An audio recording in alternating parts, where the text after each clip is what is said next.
Hey guys, welcome to Rosie's Dessert Spot. In this episode I'll be teaching you how to make this combed frosting mini macaroon cake. So I've made my cake and I've crumb coated it already. Crumb coat just catches all the crumbs so that the last layer of frosting doesn't contain any crumbs.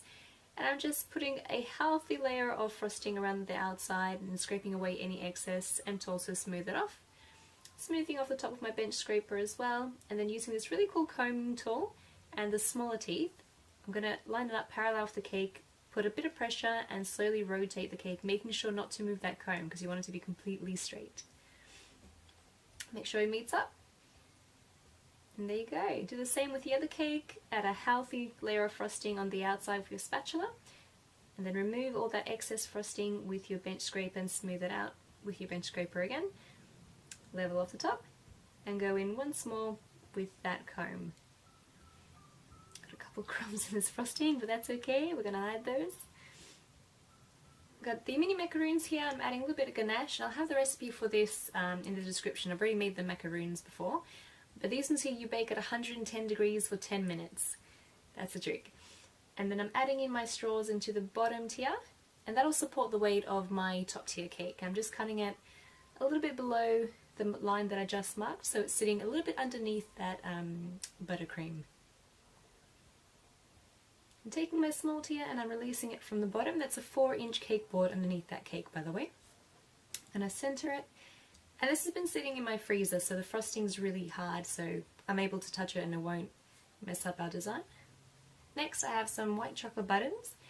Adding in some heavy cream and making sure to coat it all, and then zap it in the microwave for about 30 seconds until it's melted. And here I'm adding some kofa, which is just reconstituted coconut oil, and that helps the ganache not to seize when I add in my gel food colour in purple. I'm going to mix that through until it's all nice and blended, just like so. And I'm going to put that into a disposable piping bag and make these little kind of droplets going down the cake. It looks really cool. Making sure to have a little bit on the edge as well. Go all the way around and do the exact same for your bottom tier. But this one here I'm making sure it's a little bit thicker and the chocolate's kind of at the top as well, it's all collected at the top. That way it'll act as glue for when I add my little macaroons, as you can see here. And just pop those on randomly, it doesn't have to be neat. I'm adding more purple than white. I'm going to do the same at the top as well. And I'm going to space them out evenly, so I keep placing them directly across from each other, and that way it helps me to keep them nice and evenly spaced apart, that is. And add a few at the bottom as well, so I thought it would have looked nice there. But try not to cover up those drops, they look really cool, that's collected at the bottom. And lucky last, I'm going to add my cake topper.